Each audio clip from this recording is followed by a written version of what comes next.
everybody, this is Book S Reviews, and today I'm back with my weekly Walking Dead review. So today I'm going to be redoing my review of the Walking Dead Collar Tops Michonne figure. So before we take a look at Michonne, let's take a look at the accessories that she comes with. Real quick, before I do that, I wanted to say that last week I was super busy, and I forgot all about my weekly Walking Dead review.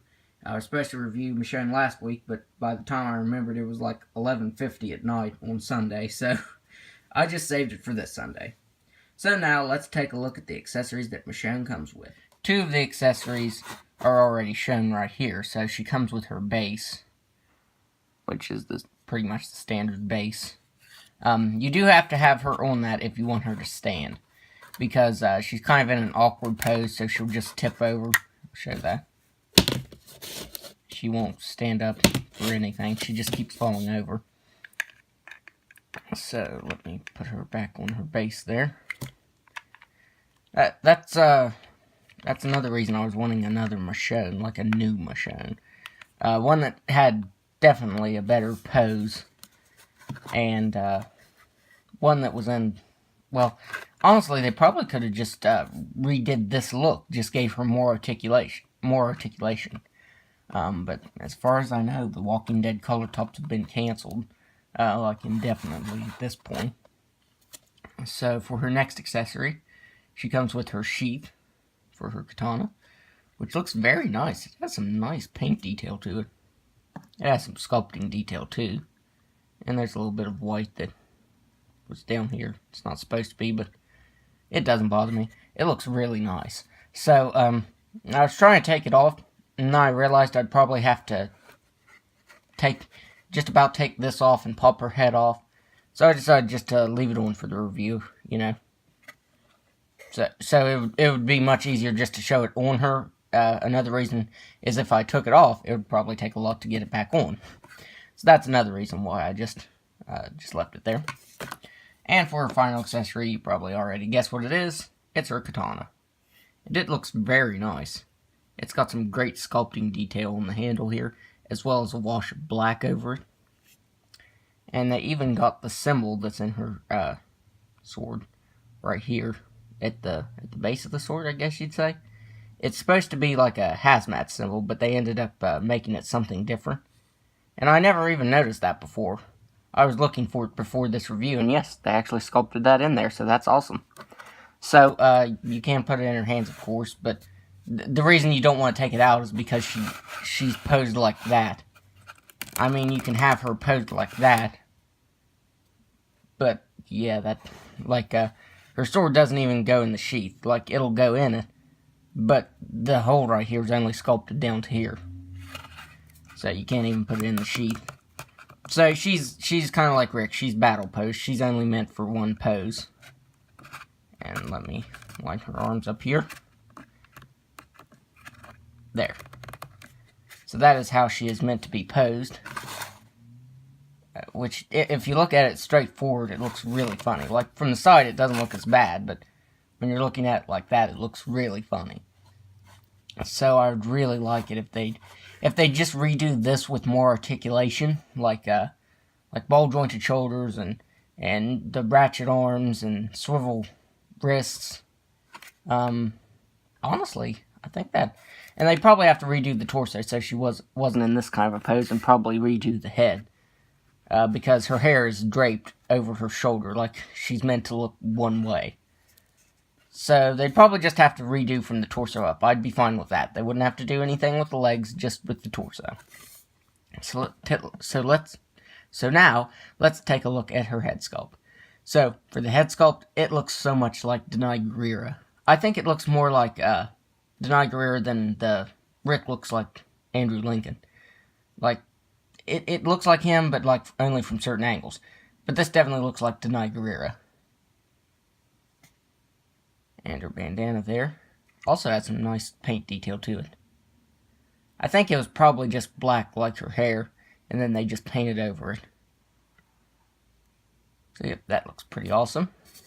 And her dreads also look nice as well. They have texturing to them, and they have paint variation. You have a mix of light brown and dark brown.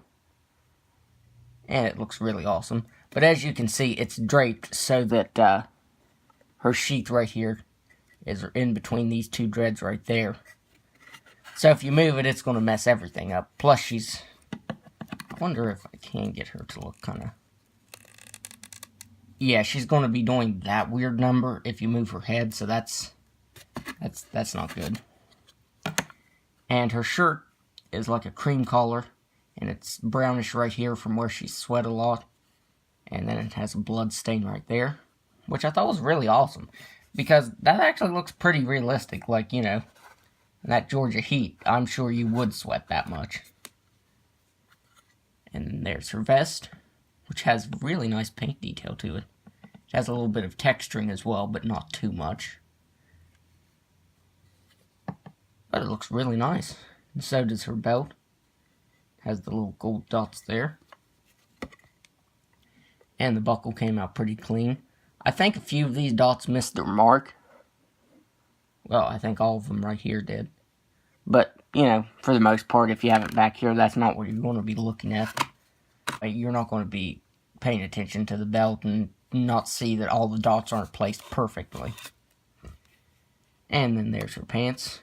They have a nice texturing to them. Kind of has like a thumbprint kind of texture to it. And then it has some nice wash to it. And then there are her boots, which also have some really nice sculpting and paint detail to them. I'm probably going to have to take her off the base here. And she even has tread on the bottoms of her boots. Usually, with figures, they don't do that. Usually the bottoms of their feet are just smooth and where they put all the manufacturing details and stuff. But now Michonne actually has her the tread on her boots sculpted in. So yeah, that's really awesome. So this figure, it's really awesome, but it really is just a glorified statue, because any way you try to move her, it's going to look really weird. So let's go over how she's going to look really weirdly with the articulation here.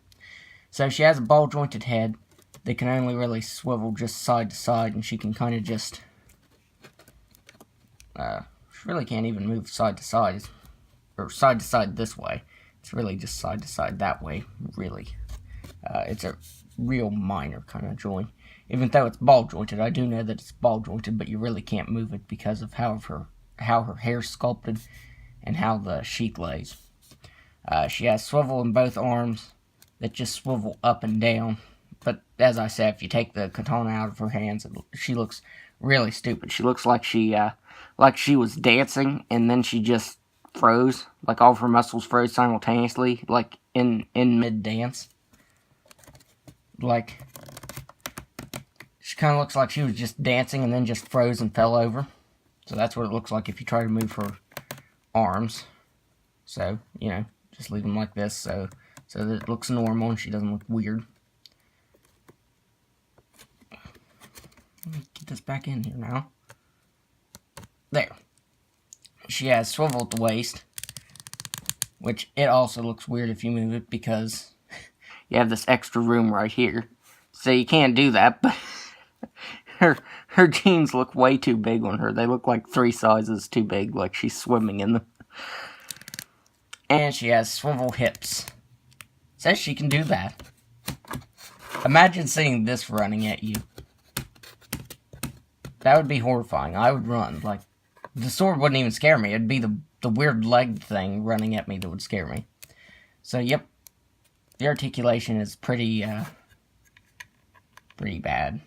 Like, you really don't need it. Like, I think I would have been fine if they wouldn't have given her any articulation, because she really doesn't need it. There. So now let's do some size comparisons. Probably need to take her off the base for that. I'll have to hold her so that she stands. But let's do some size comparisons. Of course, Rick just dropped his gun. But there she is next to Rick. I ended up putting Negan's scarf over him. That way he can look straight forward and not have that giant growth on his neck. And they're both kind of crouched down, but Michonne more so. So there she is next to Rick. There is Michonne together. Now, let me get that off the base here.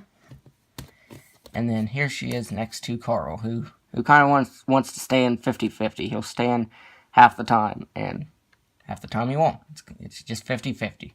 Sometimes you'll stand and sometimes you won't. So there he is next to Michonne, who won't stand 100% of the time. So now let me put her back on her base here.